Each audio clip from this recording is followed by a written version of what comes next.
Bonjour et bienvenue donc pour la deuxième partie de ce tutoriel concernant la préparation et l'optimisation d'une scène. Donc on va apprendre dans la deuxième partie à ajouter un objet, lui assigner un material, modifier l'éclairage pour qu'il soit un petit peu plus efficace et sauvegarder une scène. Donc à la fin de la première partie, j'avais fait une petite animation très vite fait. J'avais inséré deux clés et donc on revient à la frame 1. On fait Alt plus I pour supprimer la clé et ça va nous faciliter les choses par la suite. Donc il n'y a plus de clé à insérer dans l'animation. Si je fais Alt plus 1, la caméra ne bouge pas, tout va bien. Donc on va ajouter un objet. Pour ça on fait la barre espace, Add Mesh, Monkey. Alors le Monkey donc c'est Suzanne.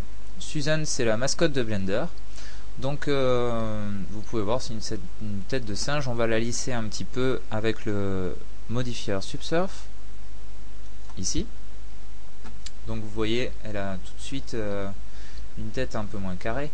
Et donc on va donc pour le modifier Subsurf ici, là c'est le niveau de subdivision donc de lissage, c'est pour le rendu. Et ici c'est pour la vue 3D, donc plus on augmente ce niveau, plus c'est lisse. On peut garder les paramètres par défaut 1 et 2 ici, c'est tout à fait tout à fait bon pour ce qu'on recherche. On peut faire Set Smooth et ce sera encore plus lisse. Donc on vient d'ajouter notre petite Suzanne, on va la positionner correctement. Donc avec la touche R dans la vue de côté on fait une petite rotation et en zoomant un peu avec la touche G et R on adapte donc Suzanne de façon à ce que ces deux parties soient au niveau de l'axe des Y.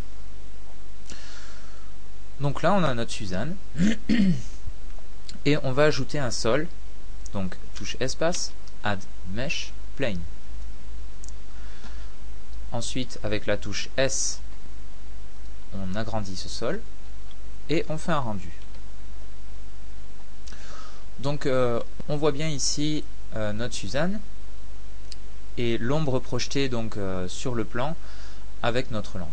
Donc moi personnellement j'aime bien travailler avec des plans transparents mais qui continuent à projeter des ombres. Donc pour ça on va assigner un matériau à notre plan qu'on va appeler sol.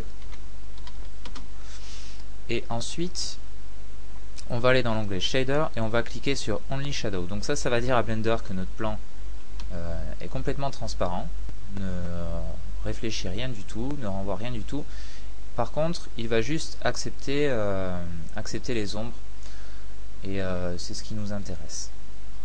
On va ajouter un matériau ici très simple à notre Suzanne. On va faire à New, on va l'appeler Suzanne. Donc on va retirer toute spécularité et on va mettre un matériau blanc. Voilà. On va recadrer un petit peu tout ça. Donc en vue 7, on prend notre caméra. Avec la touche G, on l'approche légèrement, à peu près dans un angle de 45 degrés par rapport à l'axe de X et Y.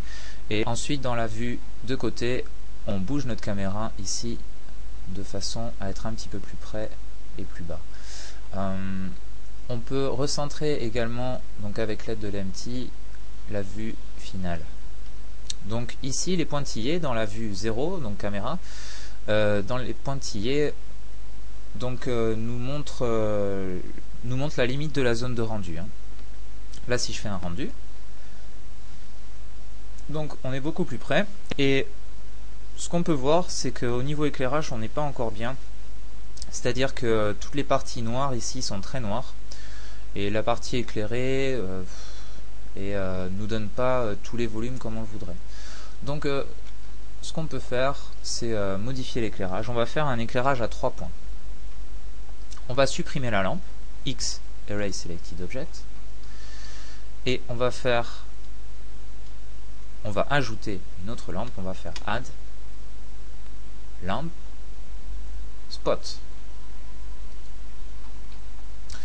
Donc le spot, je vous le présente vite fait.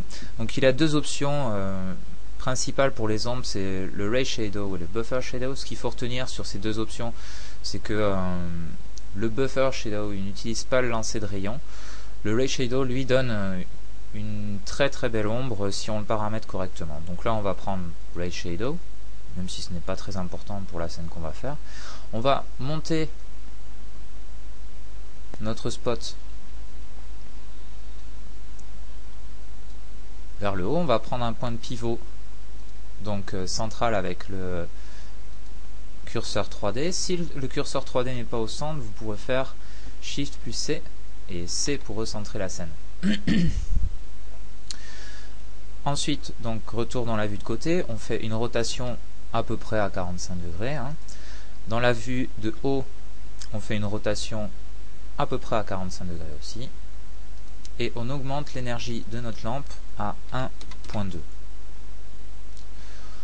Donc le spot, lui, il envoie une lumière conique, comme vous pouvez le voir dans les limites, donc les limites du cône ici, à partir d'un point, uniquement dans cette direction. Donc, on va ajouter deux autres lampes, donc d'un autre type.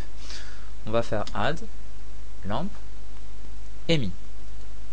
Donc l'EMI, lui, il envoie donc la lumière dans une seule direction aussi, mais par contre, lui, il ne projette pas d'ombre. Il n'y a pas d'option d'ombre ici. Donc on fait une rotation, après l'avoir levé, on fait une rotation à 90 et on le relève un petit peu de façon à ce que donc la ligne en pointillé ici traverse Suzanne à peu près au milieu. On se met dans la vue 7, donc de haut.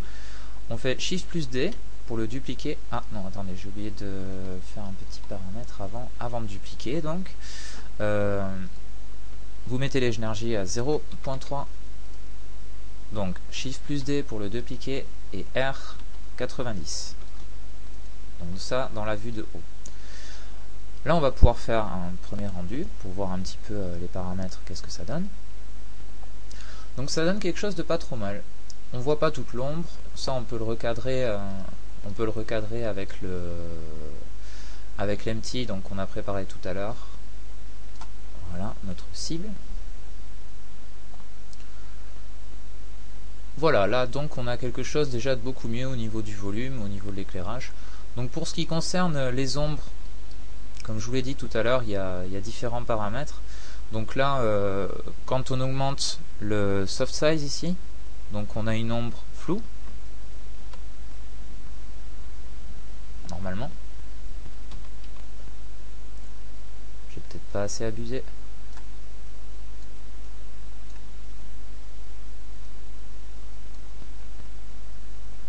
Voilà. Et donc, plus on augmente cette valeur-là, plus l'ombre est floue. Et plus on augmente le nombre de samples, et moins donc, et plus les points disparaissent ici, et l'ombre est plus correcte. Donc si je mets les samples à 7, admettons, voilà, je pense qu'on aura quelque chose de plus sympathique. Voilà.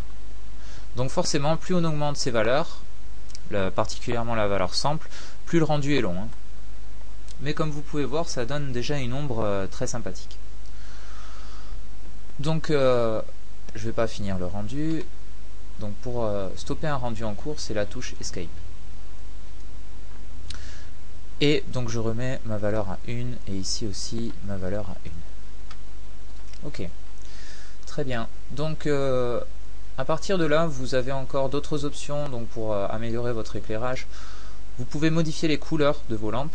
Donc là je vais faire quelque chose de très grossier vite fait pour vous montrer vraiment la capacité d'éclairage avec les couleurs.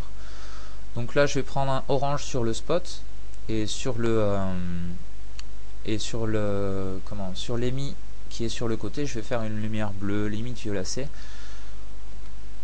Et ça donne comme un petit éclairage du soir, voilà. Donc tous les paramètres de couleur sont modifiables Et il est quand même préférable de choisir deux couleurs complètement opposées. Par exemple, si je prends un rouge ici, je vais prendre quelque chose de plutôt dans le vert ici. Hein. Ça va augmenter l'effet de volume en fait. Voilà. Donc bon, là j'utilise des couleurs très prononcées pour vous montrer un petit peu les résultats, mais je vous conseille quand même d'utiliser des couleurs assez douces. Hein.